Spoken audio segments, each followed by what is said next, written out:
Hello, dear students. कैसे हैं आप लोग? My name is Rahul Raj Singh, and today we are going to discuss two very important personalities of 19th century modern India, Mahatma Jyotirao Phule and his wife Savitri Bai Phule.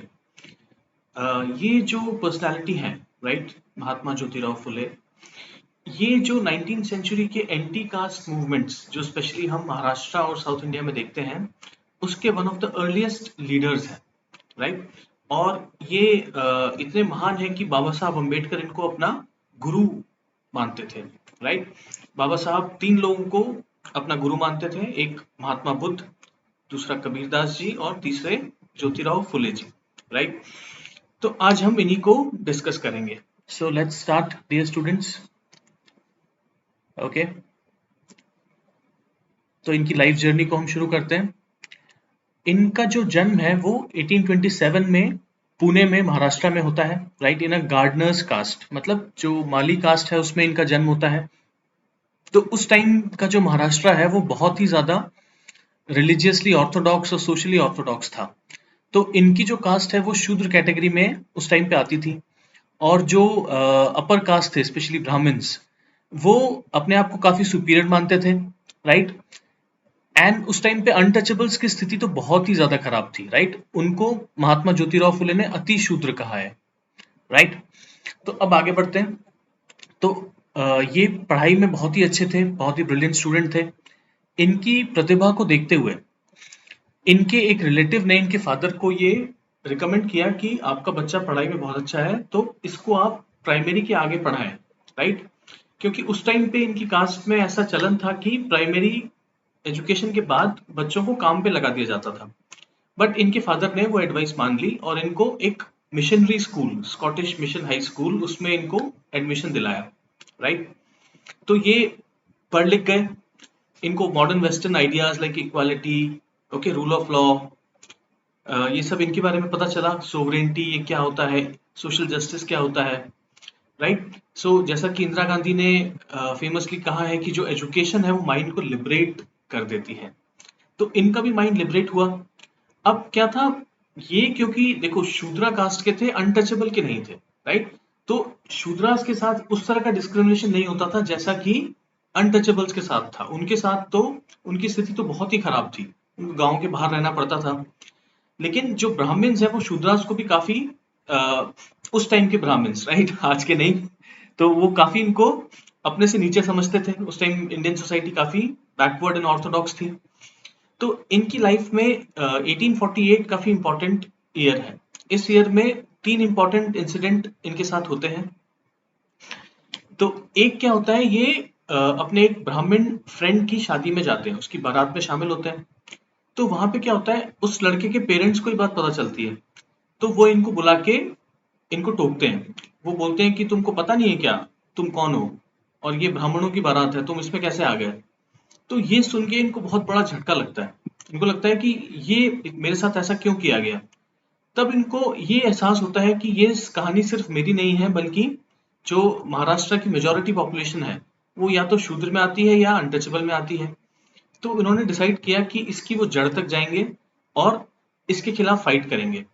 तो इन्होंने क्या किया, सारे जो religious scriptures हैं उनको पढ़ा, right. Educated थे, अच्छे ब्रिलियंट स्टूडेंट थे। तो उन्होंने वेद, पुराण, धर्मशास्त्रास, ओके, धर्म सूत्रास, उन सबको पढ़ा।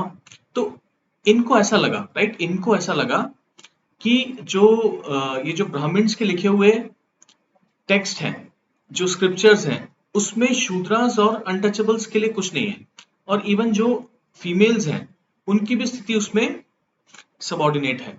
तो इनको लगा कि अगर मुझे लिबरेट करना है शूद्रास, अति शूद्रास और वुमन को, तो इनको इसके लिए वेस्टर्न जो एजुकेशन है उसका सहारा लेना होगा, ब्रिटिश गवर्नमेंट की मदद लेनी होगी और क्रिश्चियन मिशनरीज की हेल्प लेनी होगी। ये देखो अपनी जगह ये एकदम ठीक है, क्योंकि इनको क्या है, ऑर्थोडॉक्स सेक्शन से बहुत इनको अपोजिशन मिला। उन्होंने इनकी कोई हेल्प नहीं करी, हेल्प तो छोड़ो, इनको खूब अपोज किया, राइट। और जो यूरोपियन ऑफिशियल्स थे और जो क्रिश्चियन मिशनरीज थे उन्होंने इनको हेल्प किया, राइट। तो अब देखते हैं आगे क्या हुआ।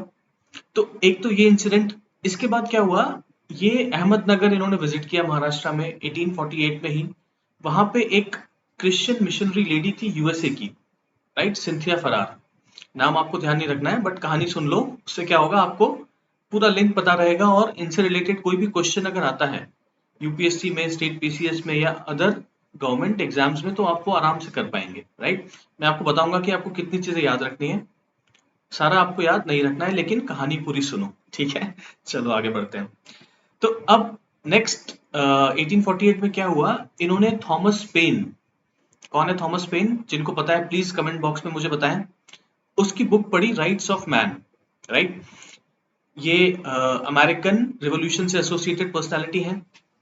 तो वहां पे इनको पहली बार सोशल जस्टिस के बारे में पता चला, और इनको पता चला कि जो ह्यूमन है वो कितना इंपॉर्टेंट है, राइट। और ह्यूमंस को इस तरह से डिवाइड करना सोशली कि ये ब्राह्मण है, ये शूद्र है, ये अनटचेबल है, ये बहुत ही खराब है। और ये भी पता चला कि मेल्स और फीमेल्स को नेचर ने एक जैसा बनाया है, सोसाइटी ने डिफरेंसेस क्रिएट किए, राइट। अब वहां पे इंस्पायर होके इनको ये लगा कि इनको भी गर्ल्स स्कूल शुरू करना चाहिए, ठीक है। उस टाइम पे गर्ल्स स्कूल थे जो क्रिश्चियन मिशनरीज चला रहे थे, ऐसे कुछ स्कूल्स थे, जैसे ये ही चला रही थी, एक अहमदनगर में, एक बॉम्बे में। तो इन्होंने क्या किया,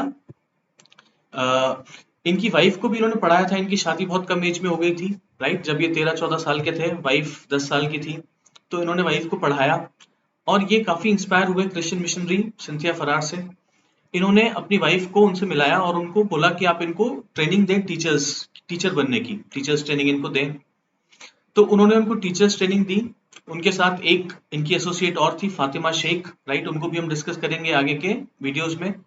ये वाला पार्ट 1 है, ठीक है। नेक्स्ट हम सावित्री बाई फुले, फातिमा शेख, उनको पार्ट 2 में डिस्कस करेंगे, और ज्योतिराव फुले को भी हम उनसे रिलेटेड जो क्वेश्चंस है वो नेक्स्ट पार्ट में डिस्कस करेंगे। This is going to be a small short video. चलिए आगे बढ़ते हैं। तो इनसे इंस्पायर होके 1851 में, इसमें आपको बुक्स में अलग अलग डेट्स मिलेंगी, तो उसके लिए परेशान नहीं होना है, राइट। एग्जाम में उस तरह का नहीं आएगा, या तो 1851 प्रॉपर डेट है, 1850 भी चलेगा, 49 भी चलेगा, सो उसके लिए परेशान नहीं होना। इन्होंने पहला स्कूल खोला, ज्योतिराव फुले और उनकी वाइफ सावित्रीबाई फुले ने। देखो ध्यान से सुनना, पहला गर्ल्स स्कूल जो एक इंडियन ने शुरू किया, ठीक है, क्योंकि गर्ल्स स्कूल पहले से क्रिश्चियन मिशनरीज इंडिया में चला रहे थे। ये पहले इंडियन है जिन्होंने ऐसा स्कूल स्टार्ट किया 1851 में, ओके, पूना में। अब थोड़ा आगे बढ़ते हैं इनकी लाइफ से रिलेटेड। 1854, देखो 1854 में इन्होंने क्या किया, पहला school for children belonging to untouchable castes, ठीक है। जो अनटचेबल कास्ट के बच्चे थे उनके लिए अब तक कोई स्कूल नहीं था स्पेसिफिकली, क्रिश्चियन मिशनरीज उनको पढ़ाते थे, लेकिन स्पेसिफिकली अनटचेबल्स के लिए जो पहला स्कूल है वो किसने खोला है, प्लीज याद रखिए, क्वेश्चन कभी भी आ सकता है। महात्मा ज्योतिराव फुले और उनकी वाइफ सावित्री बाई फुले, ठीक है। अब आगे बढ़ते हैं। देखो इनकी लाइफ के जो गोल थे, ऑब्जेक्टिव थे महात्मा ज्योतिराव फुले के, वो थे एक तो जो लोअर कास्ट है उनका कल्याण करना, उनके वेलफेयर में काम करना, प्लस जो विडोज हैं, ओके, सारी कास्ट की, upper caste, lower caste, untouchable caste, सबकी विडोज का वेलफेयर करना। क्योंकि उस टाइम पे विडोज की स्थिति बहुत ही खराब थी, राइट। उनको बहुत ही ऑस्टेयर लाइफ जीनी पड़ती थी, मतलब बहुत ही एकदम टफ लाइफ, कि आप व्हाइट साड़ी पहनो, कोई मेकअप मत करो, किसी ऑस्पिशियस इवेंट पे मत जाओ। सोच के ही दिल दहल जाता है कि कितना टफ टाइम रहा होगा उस टाइम जो विडोज थे उनके लिए। तो एक क्या होता है, काशीबाई इंसिडेंट होता है 1863 में, जिससे ये लोग बहुत हिल जाते हैं दोनों, महात्मा और उनकी वाइफ। ये क्या इंसिडेंट था कि एक ब्राह्मण विडो थी, राइट, काशीबाई। तो ये प्रेग्नेंट हो जाती हैं, राइट, मतलब इनके साथ अत्याचार होता है। अब उस टाइम पे आप इमेजिन कर सकते हो कि कंप्लेन भी करें तो कहाँ करें, कौन सुनेगा उनकी। तो ये कोशिश करती हैं कि उस जो बच्चा है उसका अबॉर्शन करा दिया जाए, पर अबॉर्शन हो नहीं पाता। इनको उस बच्चे को कहीं दूर छुप के जन्म देना पड़ता है, और बाद में ये क्या करती हैं, उस बच्चे को कुएं में फेंक देती हैं। तो ये बात लोगों की नजर में आ जाती है और इनको पुलिस अरेस्ट कर लेती है।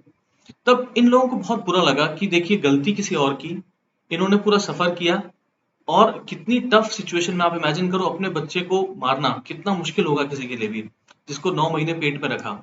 तो इनको लगा कि नहीं ये बहुत गलत है और हमको इस तरह की और भी विडोज होंगी जो ये प्रॉब्लम फेस करती होंगी, तो उनके लिए हमको एक ऑर्फनेज और इन्फेंटिसाइड प्रिवेंशन सेंटर खोलना चाहिए। ठीक है, तो इन्होंने ये डिक्लेयर किया कि कोई भी जो इस तरह की विडो है वो यहाँ पे आए, अपने बच्चे को जन्म दे, उसको साथ में ले जाना चाहे तो ले जाए, नहीं ले जाना चाहे तो हम उसको पालेंगे। राइट, तो ये बहुत ही अच्छा कदम इन्होंने उठाया 1863-64 में। अब आगे बढ़ते हैं। 1873 में महात्मा ज्योतिराव फुले ने सत्यशोधक समाज इसको स्टैब्लिश किया। ठीक है, इसका गोल वही था सत्यशोधक समाज का जो ब्रॉडली ज्योतिबा फुले के जो गोल्स हैं लाइफ से related, to oppose caste based discrimination CBD, to oppose untouchability, to oppose religious orthodoxy and to promote rational thinking. ठीक है, रैशनल थिंकिंग आप समझते हैं, मतलब जब आप चीजों को एकदम ऑब्जेक्टिवली न्यूट्रली देखते हैं, कास्ट रिलीजन इन सब से अलग होके, राइट, रैशनल थिंकिंग से ही साइंस का डेवलपमेंट हुआ, तो इन्होंने इसको प्रमोट किया। और women education and window welfare, ये इनके गोल थे लाइफ के। इसी से इंस्पायर होकर इन्होंने सत्यशोधक समाज 1873 में ओपन किया। राइट, अब देखिए इन्होंने 1880s में जो टर्म दलित है, मराठी वर्ड दलित, इसको इन्होंने कॉइन किया, जो आगे जाके बाबा साहब अम्बेडकर ने काफी पॉपुलर किया। इसका मतलब होता है क्रश्ड या सप्रेस्ड। राइट, तो ये भी इनका इंपॉर्टेंट कंट्रीब्यूशन है। और 1888 में इनको बॉम्बे में एक स्पेशल मीटिंग ऑर्गेनाइज की गई इनके ऑनर में, और वहां पे इनको टाइटल दिया गया महात्मा का। राइट, तो मच बिफोर महात्मा गांधी, महात्मा कौन है? ज्योतिराव फुले। और आपको कई सिटीज में इनकी स्टैचूज दिख जाएंगी। जैसे मैं कुछ टाइम पहले अलवर गया था, तो अलवर में एक मिनी बस स्टैंड है, वहां पे मैंने देखा महात्मा ज्योतिराव फुले की स्टैचू है। तो ग्रेट पर्सनैलिटी है, not just of Maharashtra but of entire India, और rather we should say entire Indian subcontinent, because ये कास्ट वाले इश्यूज तो पाकिस्तान और बांग्लादेश में भी हैं। राइट, सो डियर स्टूडेंट्स, आज के वीडियो में इतना ही रखते हैं, इसको हम आगे के वीडियो में कंटिन्यू करेंगे एंड इससे रिलेटेड क्वेश्चंस भी देखेंगे। So thanks a lot. Right dear students.